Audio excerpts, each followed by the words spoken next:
I went and opened up my second edition Player's Handbook to just kind of look at refamiliarize myself with the difference between how they were doing weapons then. Yeah, 18 different types of polearms, and that's not counting the spear, 4 different types of lances, javelin, and trident. Yeah.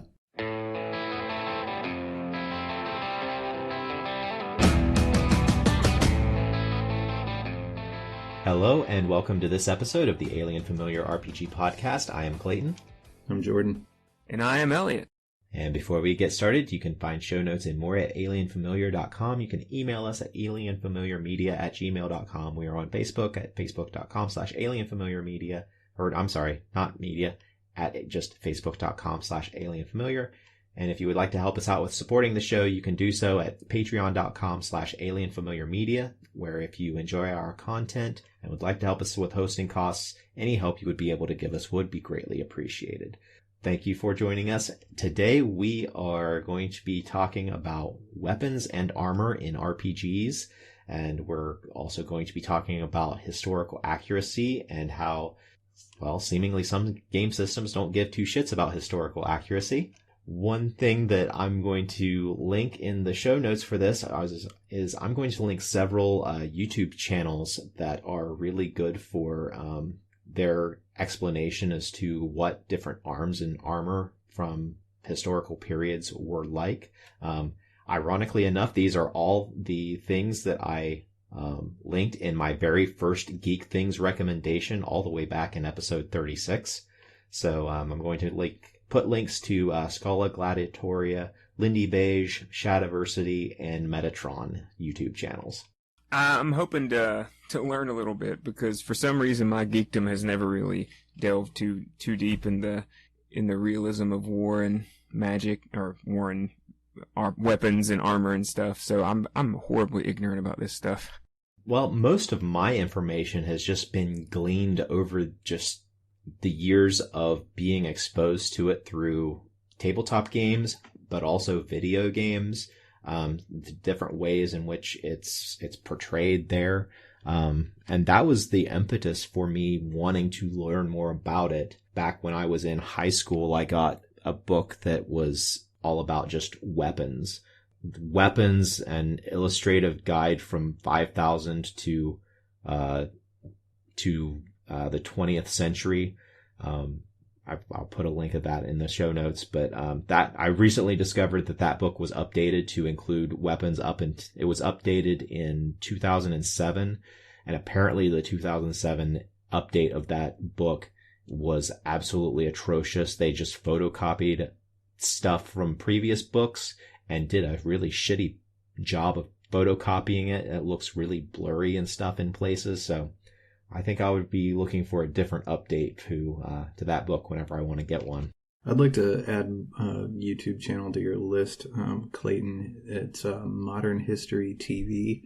It's done by this guy named Jason Kingsley, and he's got, I don't know how many episodes, like in the hundreds, I think, of videos where I guess he does medieval Renaissance festivals and stuff like that, but he's got some farm in England somewhere that's his place, and he, has his full plate mail and all his weapons and stuff, and he just goes like, point by point, here's what this particular aspect of being a knight was like in, the 1400s or whatever. But yeah, it's riveting stuff, and it's all like real bite-sized little, 10 or 15 minute videos. It sometimes brings on historians to talk about different things and whatever, but lots of like field testing of techniques and equipment and stuff like that. So that's a really solid source for this kind of thing as well. Once upon a time, I worked at a Hobby Town, USA, basically a grown-up toy shop and a nerd sanctuary. And one of the things that we always carried that I would just, on breaks or when the store was not busy, I would leaf through our Osprey Publishing books, and maybe, I don't know if anybody has jumped into those or seen those. I'm sure other people have who maybe been listening to this. If you haven't had a chance, really dive into those. The little bit of accurate medieval kind of stuff that I have at hand is I've always carried this book I actually purchased called The Battle of Hastings 1066. and they deep dive different historical events from World War II all the way back to the Romans, and they take all the knowledge at the time of the weapons. They're usually centered on war, and so there are pictures of recovered chainmail, what they look like. They have like illustrations of what the common soldier would look like and their weapons, and they would have whole chapters on like what different armies and different groups of the periods would wield and how they would outfit and train. And the vast majority of my working knowledge just comes from that. But they make a whole series of these books that specifically focus on, weapons of war and armor and how war was done in the ancient times. They're really fascinating. Osprey Publishing. Yeah, the Osprey books kick ass. I love those. So we're going to talk about hardware, right? We're not going to talk much about, combat mechanics, fighting maneuvers, stuff like that. I'm sure that'll probably come up at some point when we're talking about some of these things tangentially, but that's not the point of this discussion, correct? We're not talking about can you do things like historical techniques, but rather do you have the equipment that reflects the period being portrayed. Is that right? Right. I see it as we're not going to be talking about the techniques of swordplay, but we are going to be talking about like the versatility of a sword and how that's just not fucking represented at all in gameplay. Yep. Where we good. I was just gonna ask where do you want to start, Clayton? Well, do we want to start with arms or do we want to start with armor? Oh, let's do armor first. All right. So, what is armor supposed to do? like in D&D, it prevents you from getting hit. Mm-hmm. Right? That's what armor does. It prevents you from getting hit. But in other systems, you've got a variety of different styles of whether it absorbs damage, whether you do get hit, but it just absorbs a certain amount of damage.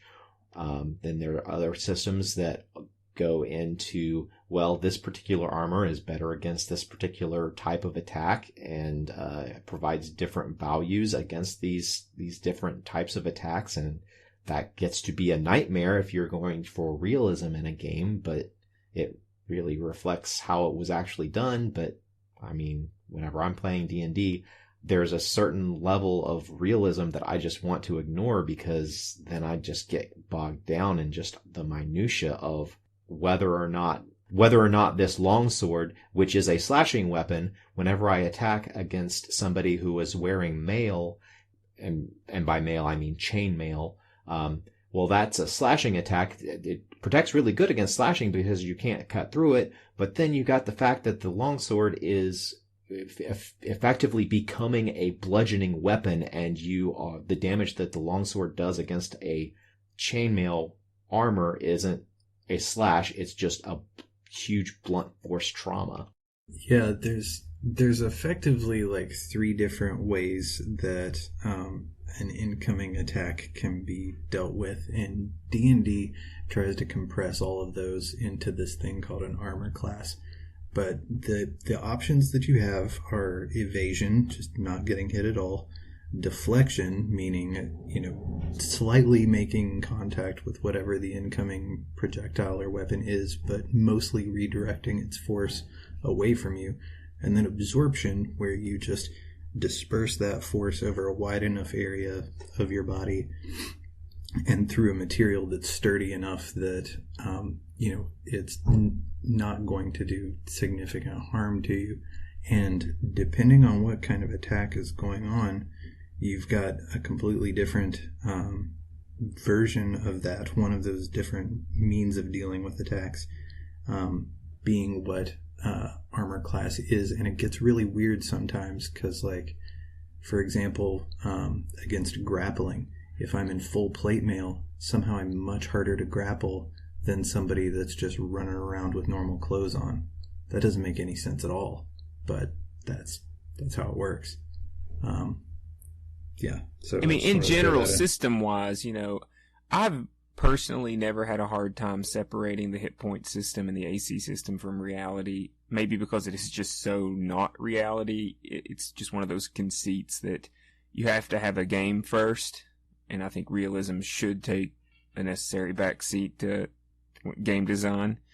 But that being said, a system that's in D&D that I think maybe they were thinking it's too difficult to pull off, but I love is I just like the damage. Well, it's like soaking damage, the damage resistance. And it always seemed to me that armor is best represented in that way, which exists within, say, classic, 5th edition D&D that they don't use for armor, which is just, your armor's there to soak damage. Like that video you posted was awesome. It had a dude in full plate and another guy just smashing him with a longsword. And the guy just doesn't even flinch, doesn't even make a dent, he's just banging this guy and it's doing nothing. And to me, that would be a realistic kind of game system where it's just like you have a damage threshold.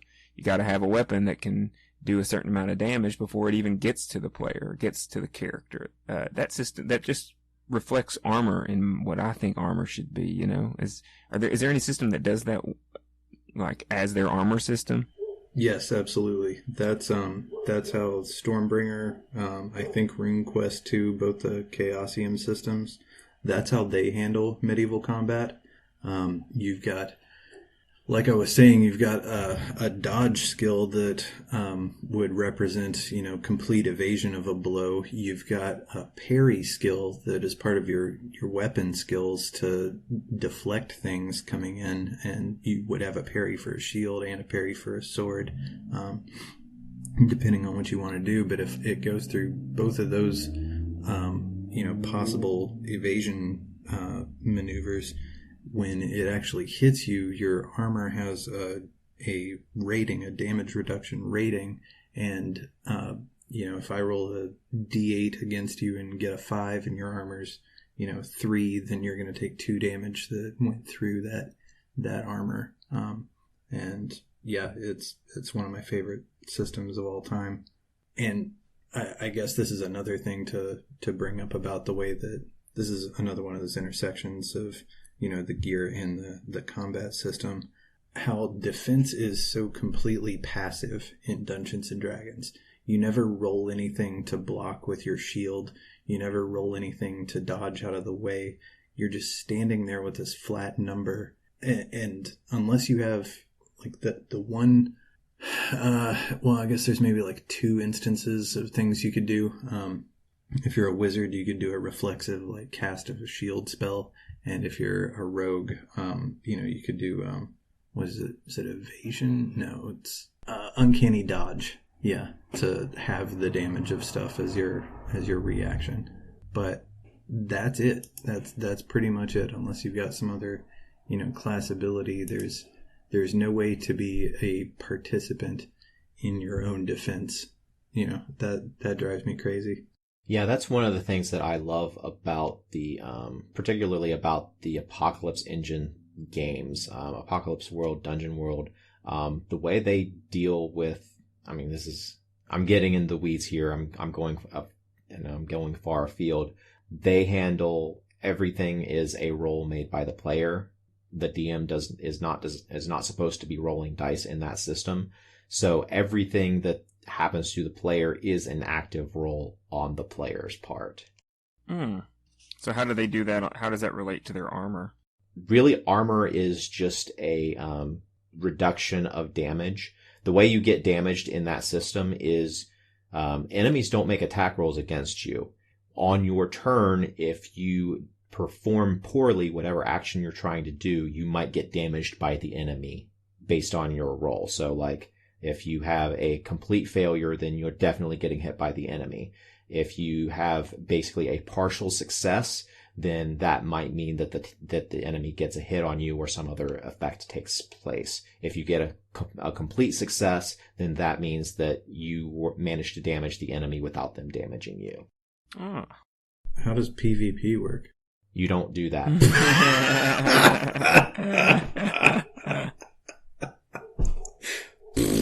Jordan. Not playing that turd.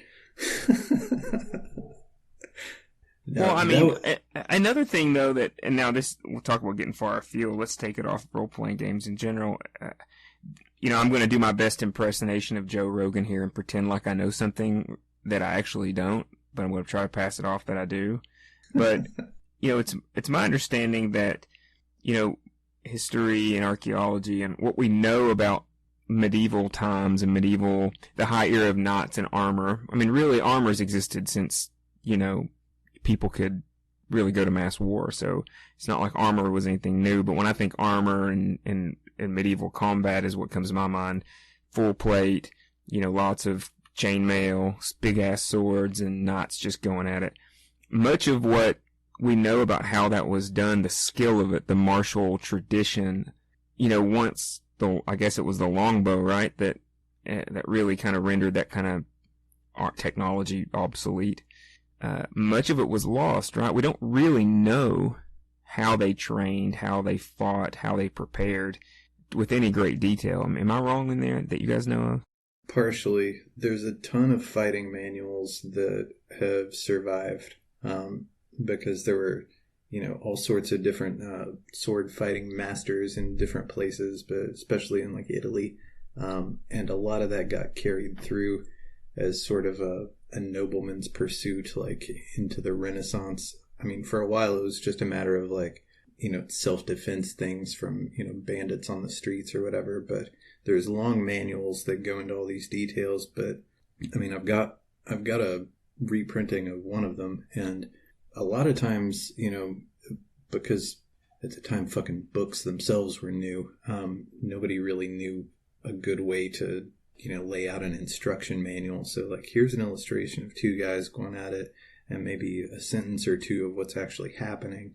But there's a lot of room for interpretation of how exactly that went and how much of that is like how the stance is actually supposed to be and how much of it is just like shitty art because, some of these illustrations were pretty poor.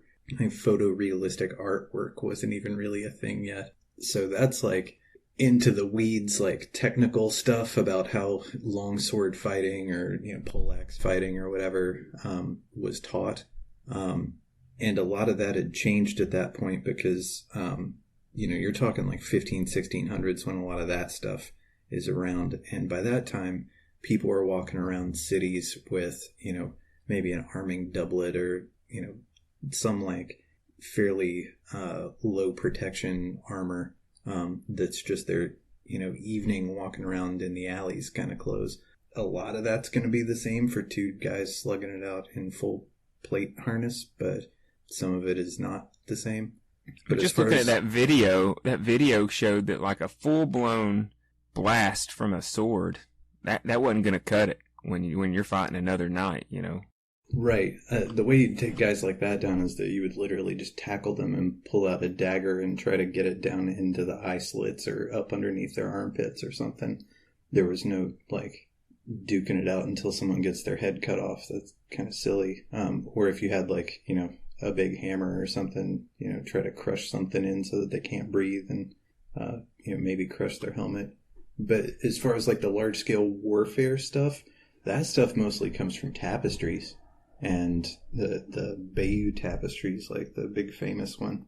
But again, that's a whole lot of interpretation, and this is like really primitive illustration that we're dealing with too. Yeah, I'm actually looking at that right now. It's in that 1066 book, and there's only so much detail you can provide on a woven tapestry. Mm-hmm. That's a lot of what survived. Yeah, and that's stuff that happened like 500 or 600 years ago. And when you go back as far as like ancient Rome, ancient Greece, ancient Egypt, ancient Babylonia, like there is nothing really explaining how this stuff worked. We assume that hoplite warfare was two big, long, deep lines of people just basically getting into a shoving match against each other. Yeah, the shout out to Mike Duncan and the History of Rome podcast. There is a little bit known about the reforms that Marius instituted, but that had less to do with individual, like this is what they carried or the weapons and stuff. That was more tactic changes and how they adapted the the Greek phalanx. But bringing it back to the gaming systems, though, that's a level of tactics. Plate mail is completely misrepresented by almost any, at least the D&D games I've ever played. It's just assumed that, like we were just talking about this off the pod, that, there's about 1 million different types of weapons in the player's handbook, and yet I only see 4 or 5 ever used by characters, because they're all redundant. Much of them, there's only a few that maxes out damage, and the ones that do, there's no alternative that does a lesser damage that actually gives any decent utility. But, we were just laughing about the hammer. What was that? The light hammer, right? It's like a D6 bludgeoning weapon that's D4. It's useless. You could imagine, when you're fighting someone with plate, like you were saying, Jordan, just imagine how bad your day was if somebody just ran up with a giant hammer, or even just a specifically made hammer, and just caved in your chest plate, and now you can't breathe. Like, that would be an exciting moment in combat, right? If, like, you're the guy in plate and you're, like, walking around all cocky, and next thing you know, you see somebody pull out their hammer, and you all of a sudden, you're like, oh shit, this guy's gonna brain me. My helmet's gonna be in my fucking nasal cavity if I'm not careful. That's one very specific example of a weapon that they got completely wrong, is the Warhammer. It does bludgeoning damage. Now, one of the cool things about a lot of the medieval weapons is that they had multiple different options for how to take somebody apart. A Warhammer would have like kind of a flat, or maybe like a 4-pronged regular hammer looking head on it, but then would also have a spike on the other end, like a hook, and then maybe another spike on the top. And what was commonly done as a mounted warrior is that you would ride up on infantrymen and just bring that spike down right on top of their fucking helmet, and they're over with. In 5th edition, every weapon has a single damage type. That's preposterous. A poleaxe is another example of that. You got a spike, you've got like curved, or a long blade like an axe blade, a hammerhead kind of thing, another spike on the other end. The idea was, like, you've got this Swiss Army knife, this can opener, literally, that you get a dude down in different kinds of ways, and you're going to be able to take somebody apart with whatever end makes the most sense given the situation. There's none of that here. Halberds, same, extension of the poleaxe. I think a lot of the reason for why the weapons and armor are so misrepresented from how they are actually used is the fact that in the past 50 years, which is how long it's been since the original Dungeons and Dragons was being formulated, we have really advanced a lot in how we understand how these systems were being used. We are having more and more and more people like actually going through these medieval treatises, because they have been copied and put onto the internet. So literally anyone can research them and learn about this and work it out for themselves how it's most likely that these things were done.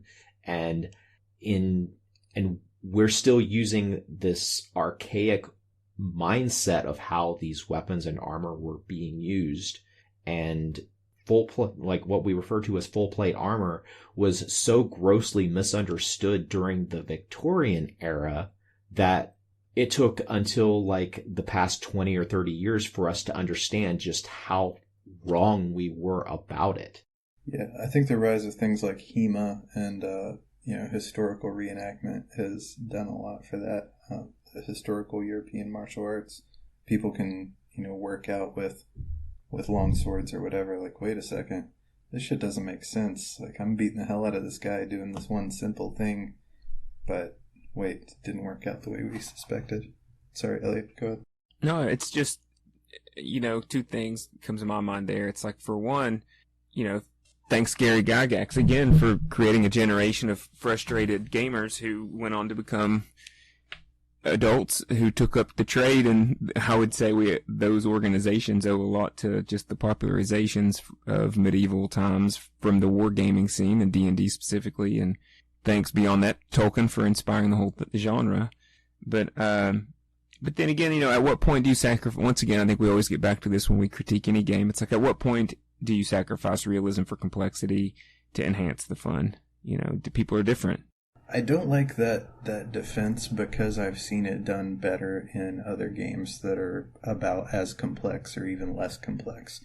There's ways of getting these details across, like the Chaosium system does it, in an elegant way that doesn't bog things down.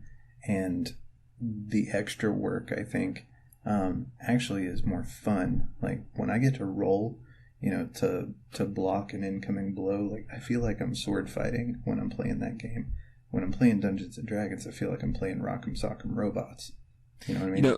That was my first gaming experience. The very first role-playing game I sat down for more than 1 week. It was literally the first game was the Chaosium system, and just you talking about it, it came all those memories back of the parry and the dodge and all that stuff. And I remember going from that table, my next game I think was a World of Darkness game, which was good. I think I like World of Darkness damage system, but it was different, much different. And then eventually going on to 3rd edition, which came out not long after I started role playing. And let's just say that it was a stark contrast. I feel like for particularly medieval weapons and armor and things that came before that, the problem with how it's portrayed today is entirely based on the legacy of the game and how this is how it was when Gary Gygax was learning about these things and putting them into a game system and making a fun game out of it. And we've learned a lot since then, but because the legacy of D&D is its legacy and people don't want to change that, we end up perpetuating all of these errors that we could create a cool game system that follows the ideas of the Dungeons and Dragons that does more accurately reflect what we now know. But I see a big problem just being in that, the way that these weapons are handled is considered a sacred cow for D&D, and so we can't change it. Yeah, you're absolutely right. I mean, like, there is nothing in D&D that is an arming sword. The standard sidearm of, the 13th, 14th century knight. What are you going to call that? A short sword? Well, that's wrong. It's not a gladius, and a long sword is not at all what you actually want. A long sword is, a historical long sword would be closer to what a great sword is in here, I think. But yeah, it's just like, here's how it's supposed to be, because that's the way the 1st and 2nd edition did it. I sometimes, though, when I get into these conversations, I personally never played tabletop war games, not D&D, but the hobby that it was born, D&D was born out of. Have you guys played much just tabletop war gaming? Never. Back in the day, I played Warhammer for a minute, but not for very long. This is something that blew my mind. I was watching a Star Wars doc a long time ago, and it got on the subject of Peter Cushing, the guy that played Grand Moff Tarkin. And, he was an older gentleman in the 70s, and he was a storied actor. And apparently one of his hobbies was, and this was very popular in the late 1800s, early 20th century, was wargaming. Apparently there was a particular game that was the Genesis. It was a Napoleonic game where you actually bought figurines. You used a large chunk of like a floor, and you would just set up wars and you'd play war games. And having worked at Hobbytown and been around those guys, a lot of those guys came there to get their miniatures from us. And the gaming systems are extremely elaborate. And where realism is the goal, there's a million different rule sets out there, and they're all driving at different things, but the common theme is that they have no fear of complexity, and they just dive deep to try to make the most realistic wargaming scenario. So, I think, and I know that Gary Gygax grew out of that tradition, and, in some ways, it's almost like, yeah, they're more, I think that he was intentionally simplifying it down, even from a level of complexity that there had previously existed. It's just he took it from the large scale to the individual, and that transition left a lot to be desired, I think, whenever he was doing his game design. Because those guys get way into, like, what is this army wielding? What do these troops, are these archers? What kind of bows do they have? What kind of swords do they have? What kind of armor do they have? And they had rules within rules within rules. I think that brings up another problem with Dungeons and Dragons, is that it's not set in a particular geographic place at a particular geographic time. So if you're doing Napoleonic tabletop combat, okay, here is a set of weapons, and they probably didn't even have much in the way of armor. But here's the gear that they had then and there.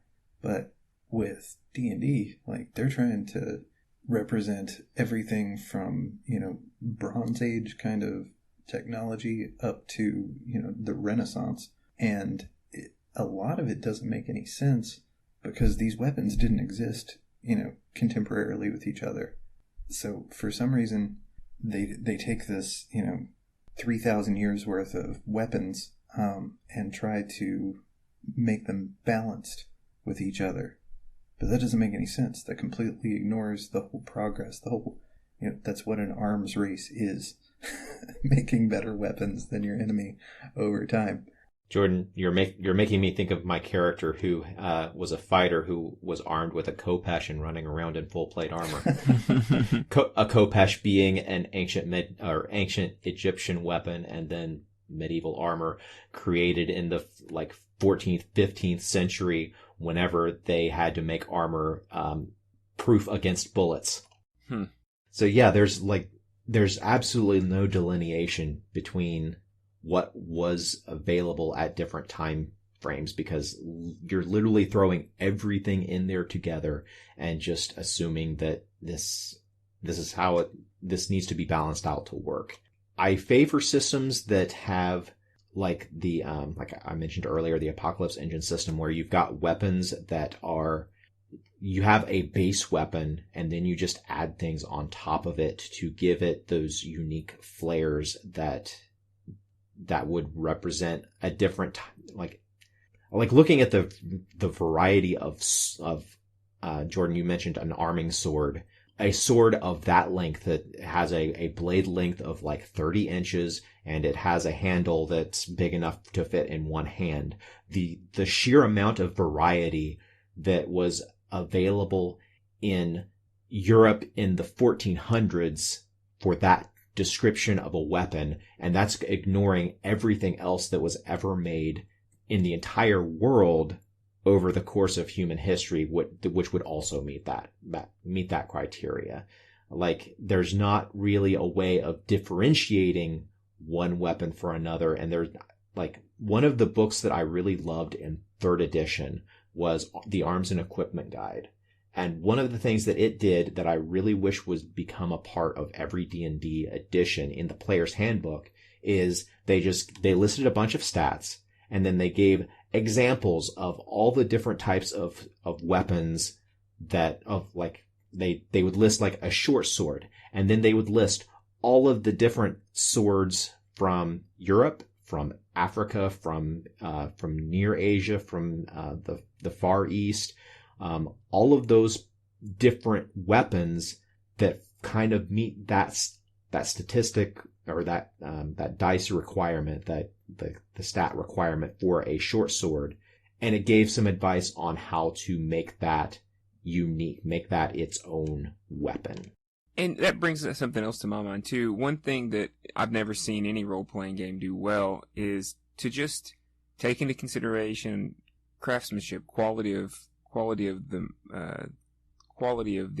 arms and equipment. I mean, D&D kind of does it through magical properties. You get your +1s, your +2s, or whatever. But in history there are so many different legendary sources of swords, and that's what really made the samurai sword that was crafted by a master was such a sign of status. And then you had what was it? type of steel that was made. I think it was North Africa or Spain. What was that? That famous material for swords. They would be coveted. You know what I mean?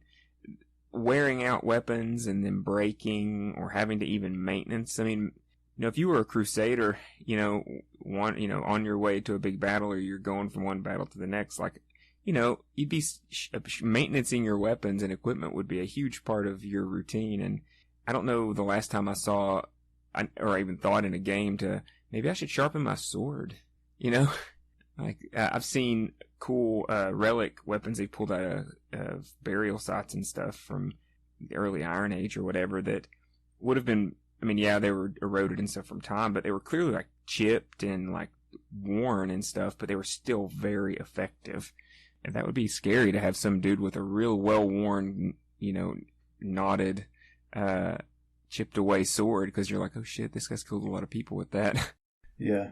There is a whetstone in the equipment list, and it doesn't do anything. So what's the point of having that there? Yeah, like, your weapon will never break in 5th edition. I don't know how to get a weapon to break if I had to, unless someone was casting, like, what is that spell? Sunder or something? Like, it's really hard to get that to happen. Yeah, I mean, I've sat through comical experiences where people have had, like, wooden doors in front of them. It's like, well, I guess I beat them with my sword till it knocks in, and as a DM, it's like, okay, that happens, and you never think, it's like, okay, cool, well, your weapon's ruined. Yeah, unless you have, like, an axe or something, that's not what you're supposed to do. Shatter, I think, is what that spell is called. Yeah, but it only works against things that are not worn or carried. Yeah, it specifically leaves out weapons. So, okay, if it's laying somewhere, maybe. But that's, again, to belabor Stormbringer, that's one of the things that could happen if you botched a parry or something. Your weapon just breaks. Like, they hit it right, it's been bashed at for long enough and fucking snapped. And so you'd have to carry around, some backup weapons. And that was exciting. I've never had an experience in 5th edition quite like when I'm in a tense sword fight with somebody in Stormbringer and I fucking break my sword. That's amazing. I wanted to bring up one thing that we talked about this outside of the podcast a little bit, and that is the oversimplification of 5th edition, especially compared to older editions. So even the things that they tried to get detailed with, like the weapon attributes, like heavy, for instance, or reach, they botched those horribly. I mean, spear doesn't have reach. This game's stupid, just off the top. That's the whole fucking point of a spear. But aside from that, like, there is no more weapon speed kind of thing going on that I miss, and I think it could have easily been put in here, and I don't know why they didn't, accept that they were just zealots about trying to make this game simplified. But the idea was, from 2nd edition, for those who haven't played, I think it might have been in first 2, but I haven't looked at really old D&D books in a while. The idea is that your weapon was a modifier to your initiative. It was a penalty. So if I'm using a dagger, I might have a weapon speed 1. So if my initiative was 15, it's going to be a 14 because I'm using this dagger, maybe. It might have a weapon speed 0, I don't know. But if I'm using, a maul or, a great axe, then it's going to have a much higher weapon speed and push me towards the back. That's cool. I like that. That gives you another dimension on which to weigh the different weapon choices. And I think that that's one of the main things that's missing from the weapon selection list, is that there's just not enough factors to distinguish one weapon from another. And so, like, what do you have? You got cost, you got damage, you got weight, which hardly matters at all, and then whatever properties that you're looking for. So you're really only caring about, honestly, 2 of those, because cost is negligible once you get, a couple of sessions in. Damage and properties. Pick the highest damage with the properties you want. That's the end of it. And so the weapon list could be 10 items and make everybody happy. I think that weapon speed is something that is incredibly hard to make matter in a game where everything is rigidly structured about combat rounds. Like, I've played, what was that? The where you were playing the Children of the Gods in World of Darkness, Scion. Yeah. That system did not have a round, like where everybody had a round and then we go back around and then we go back around. That had a system where you had basically a clock, and whatever action you did would take a certain amount of time, and that amount of time was how long you had until your next action. So it was really dynamic, and if you had a fast weapon, like attacking with a dagger was a whole hell of a lot faster than swinging a big two-handed maul.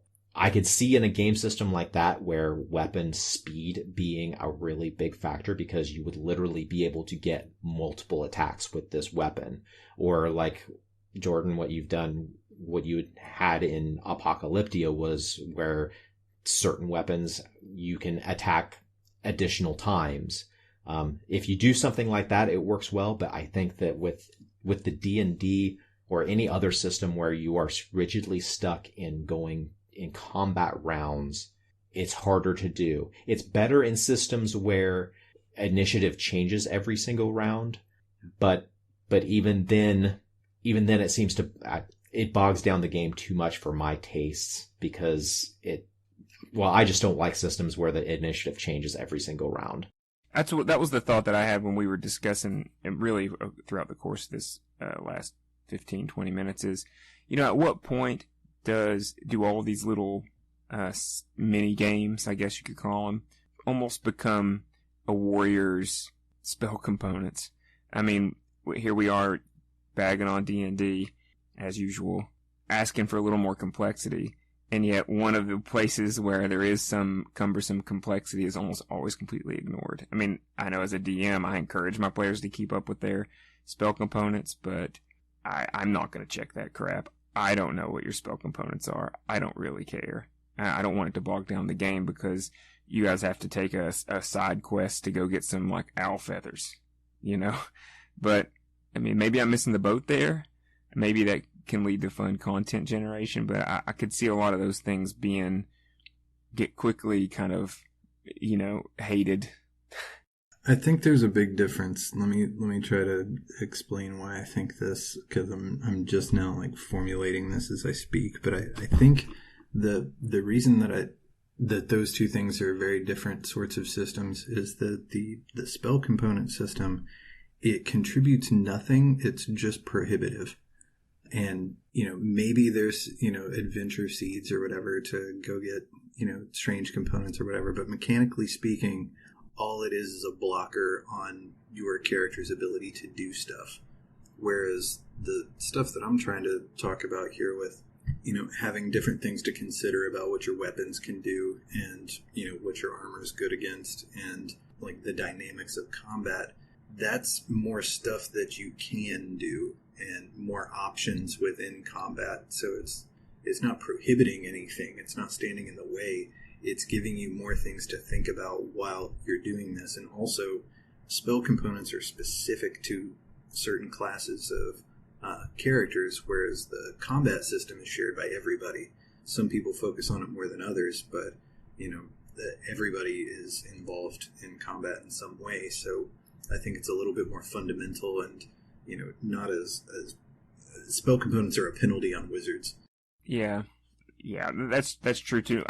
Not to derail back onto initiative though, I did want to shout out one game I really enjoyed there.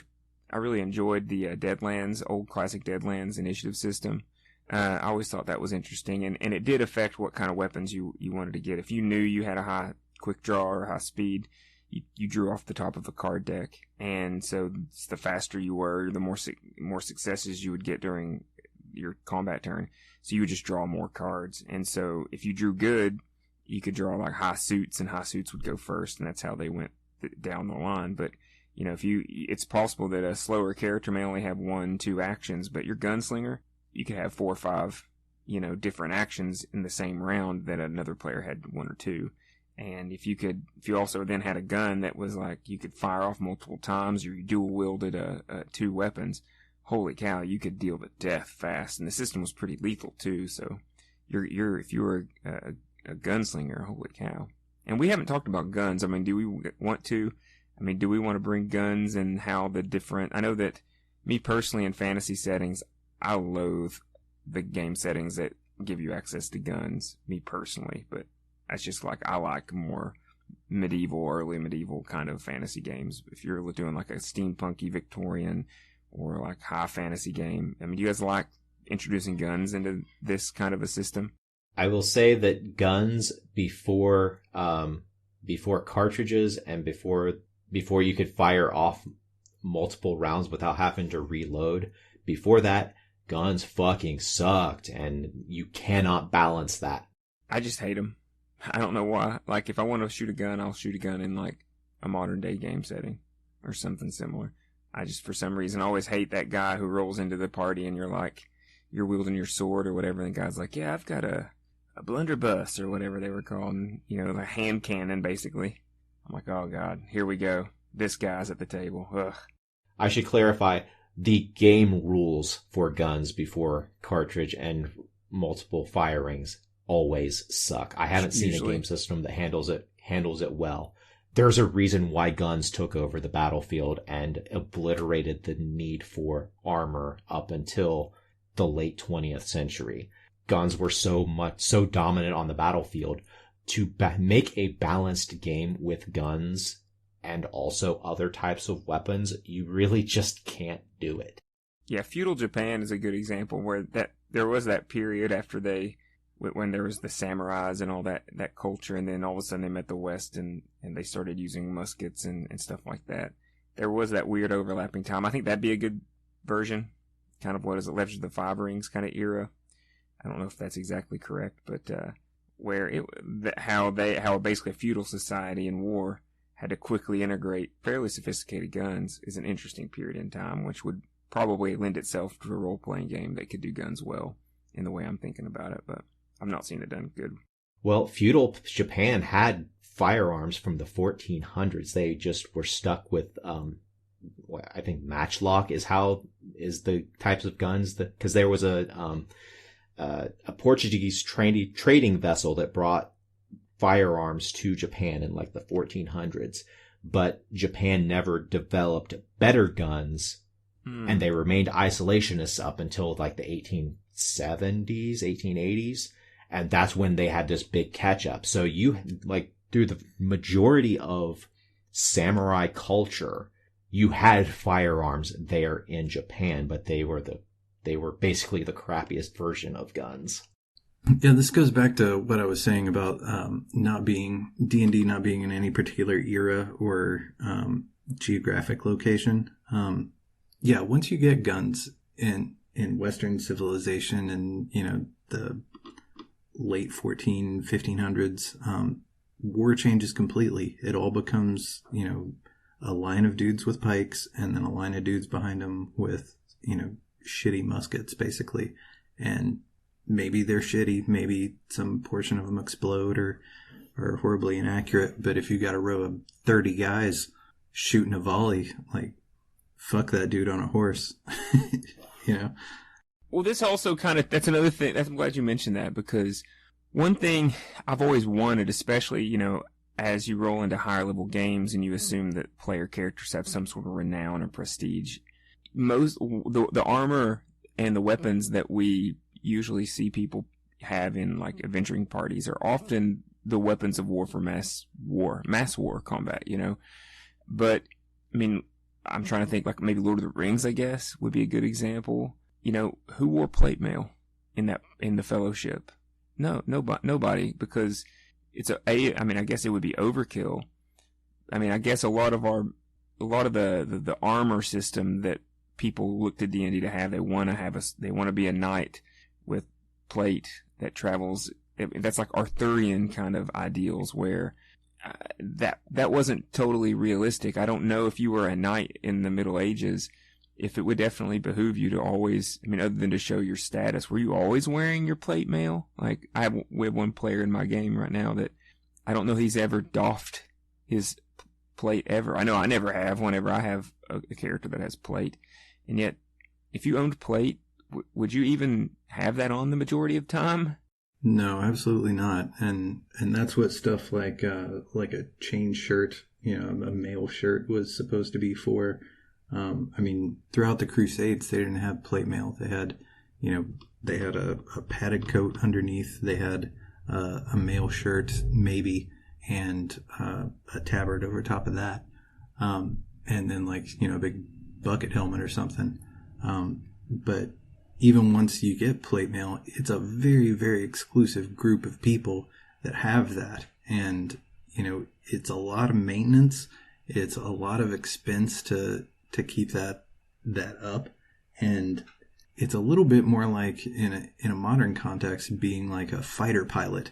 You're in this one particular role on the battlefield, and there's a lot of logistics that keep you doing that thing that you're doing, but you're not a general purpose combatant. You're there for this one particular role, and it costs a lot of money to keep you there.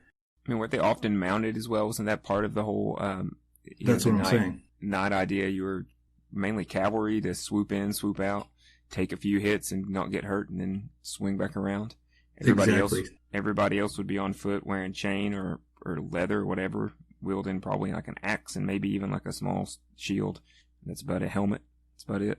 That's the fighter jet metaphor that I was going for. You're meant to swoop in, devastate, and then get the fuck out, and then turn around and do it again. And you were stupid rich. Rich. So yeah, you were literally the lord of an area. That was the only way you could get the money to get those resources. And then if you went into mercenary life, because your parents had those resources that you could then afford to have all of the best gear and stuff, that just perpetuated the wealth, because then you were going out on campaign and being able to get paid better because you were one of the heavy mounted cavalry. It was just another way in which the aristocracy perpetuated themselves. So have you guys ever seen a system that was able to go back and forth between a more like individual single person initiative turn and have, whether it's appropriate or not, what they're wearing or fighting with, but then all of a sudden shifting into a mass combat game set?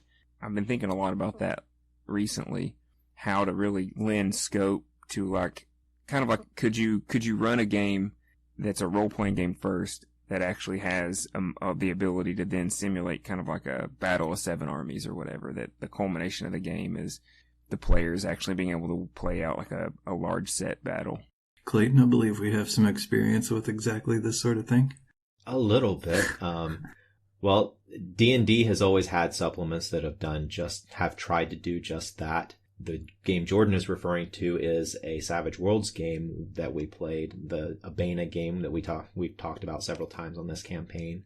That system, I feel like it did a fairly decent job. I wouldn't say it was seamless, but it definitely gave everybody things that they could do in mass combat. And that's the problem you run into with whenever you're running mass combat, is giving each player at the table something substantial that they can contribute to the combat, rather than, okay, my character is on the front lines and I kill 18 different people.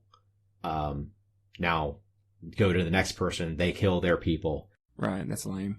Yeah, it takes a lot more effort to create a system that has some dynamic aspects to the combat, or to the mass combat, so that it's not just a slog of just, well, I've killed X number of people. Is combat over now? Right. And but then whenever you did have to do that, you're kind of leaving your character's individual abilities behind. It's like, if I'm a rogue, well, thanks for giving me command of this legion, but I mean, can my legion sneak attack, how can I get advantage on that regiment over there? You know what I mean? You're essentially giving up your character sheet at that point. Yeah, the time dilation thing is a huge problem as well. You've got all this stuff that your character is built to do, one round at a time. But if you try to run, a platoon of people one round at a time, that gets real cumbersome. And forget if you've got like a whole company of soldiers. When you're doing stuff on that bigger scale, these, big blocks of troops, inevitably the player character is going to do that rogue kind of thing. Like, okay, well, while they're marching up there, I want to sneak around, blah, blah, blah, and, sneak attack this guy and whatever. But you're working on a completely different pace than everything else, and none of your character stuff is built to be on that bigger scale. So yeah, the Savage Worlds thing was fun, but it was far from perfect, but it was the best one that I've seen. Was it fun?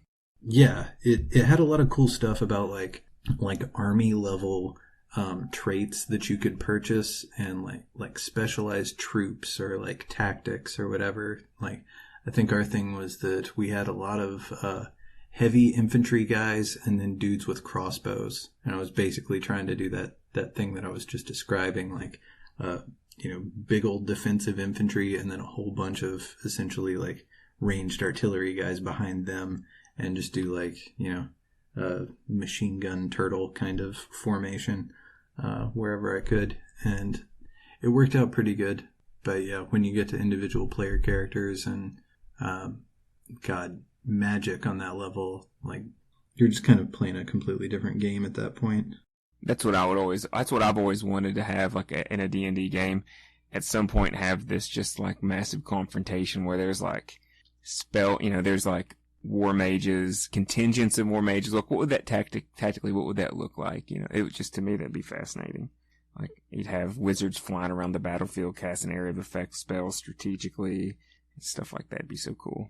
Well, I still have several little points that I wanted to go over, but we're starting to get a little bit long.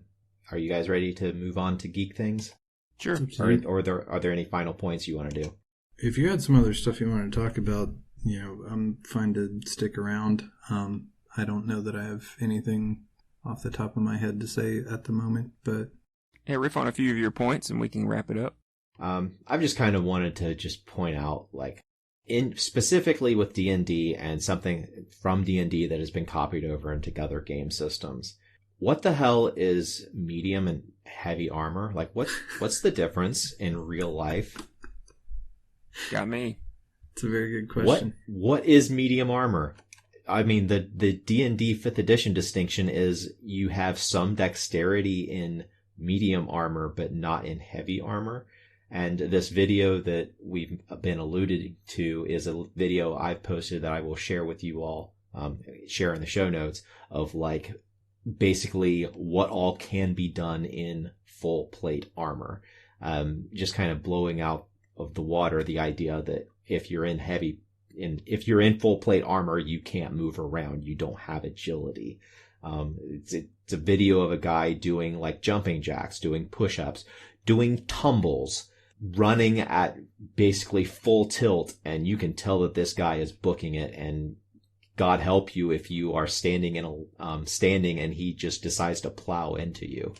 That's a good point. You never see any kind of like momentum bonus with, if I'm charging somebody and I've got, my axe or whatever, and I'm wearing 60 pounds of plate mail as well, like, that's going to be a much bigger hit than random dude who's just running up on you with, some cloth armor or something.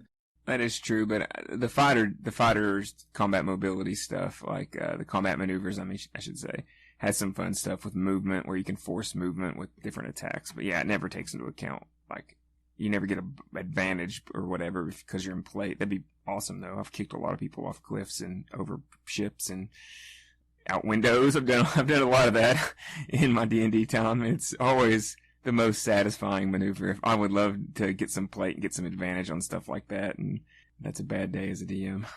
Yeah, realistically, you're turning yourself into a self-propelled battering ram.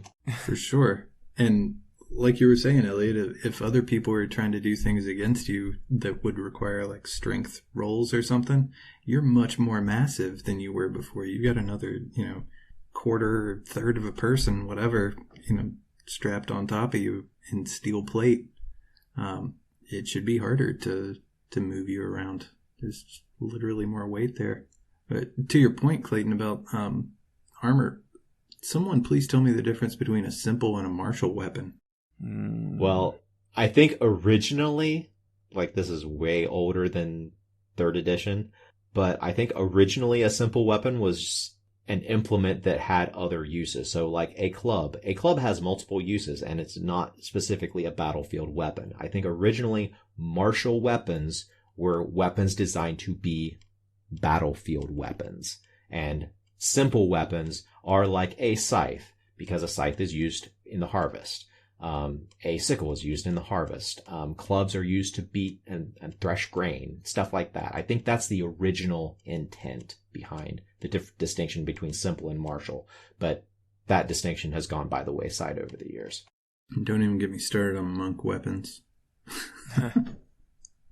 Yeah, that was another point that I was wanting to talk about, is the just non-European weapons, but we can talk about that another time.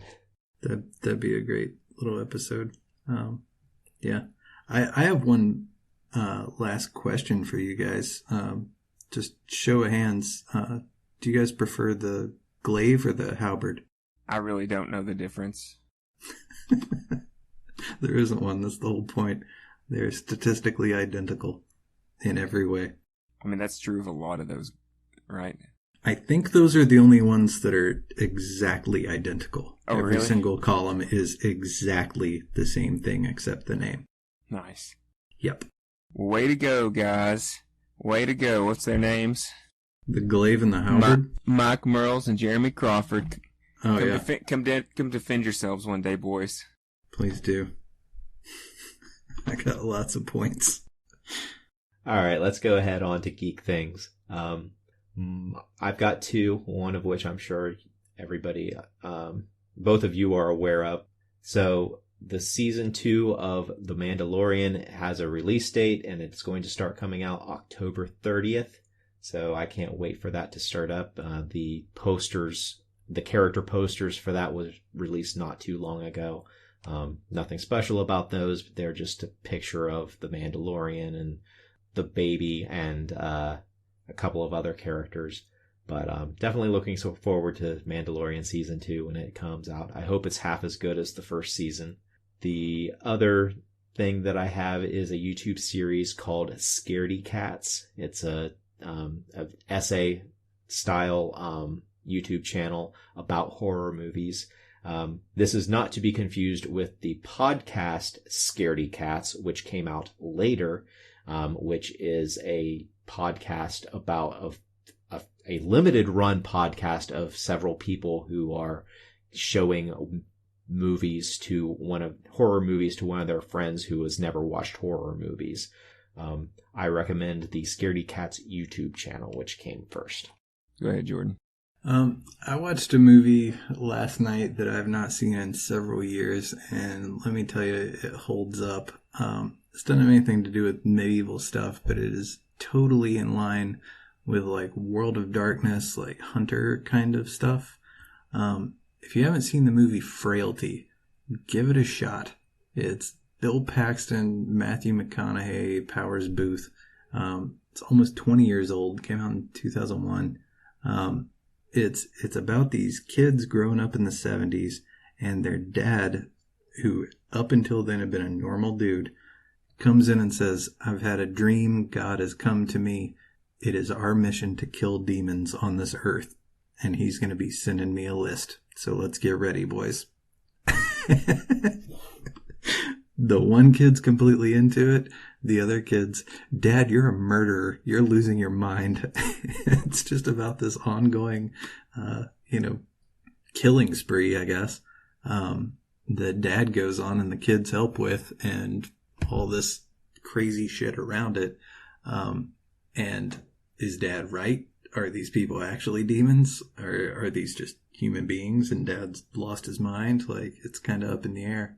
Give it a watch. It's tense. It's well done. I liked it. So yeah, Frailty. R.I.P. Bill Paxton. Yep. Yeah, that movie's awesome. I remember that's an old movie now, I guess. It came out a long, long time ago.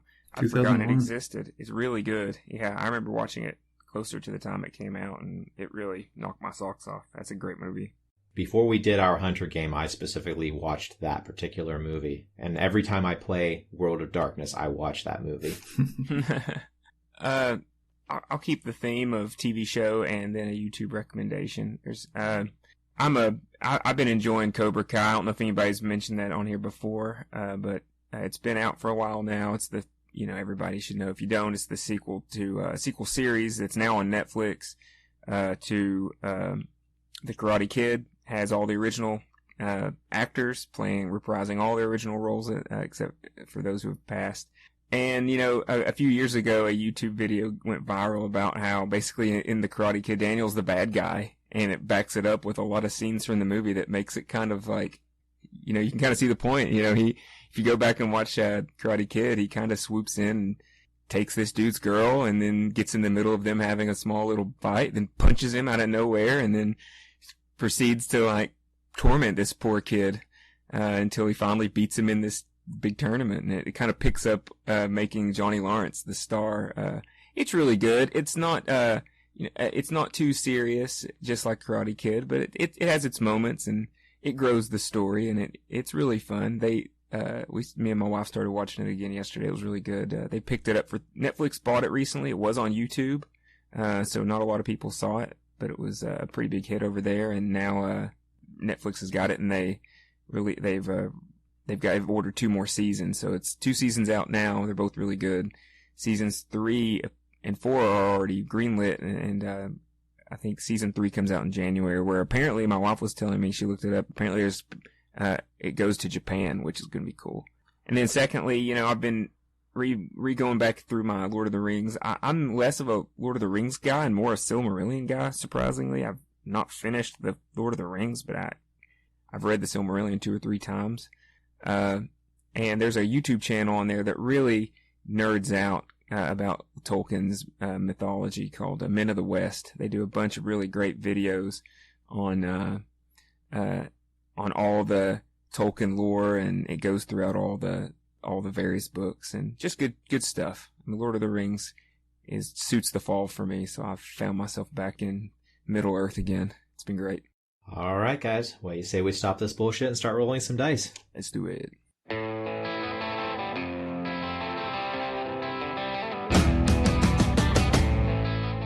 This has been a production of Alien Familiar Media. You can find past episodes and more at alienfamiliar.com. You can email us at alienfamiliarmedia@gmail.com. This production is protected under a Creative Commons non-commercial attribution, no derivatives license. Music for this episode is Suburban Outlaw by Forget the Whale and can be found at freemusicarchive.org.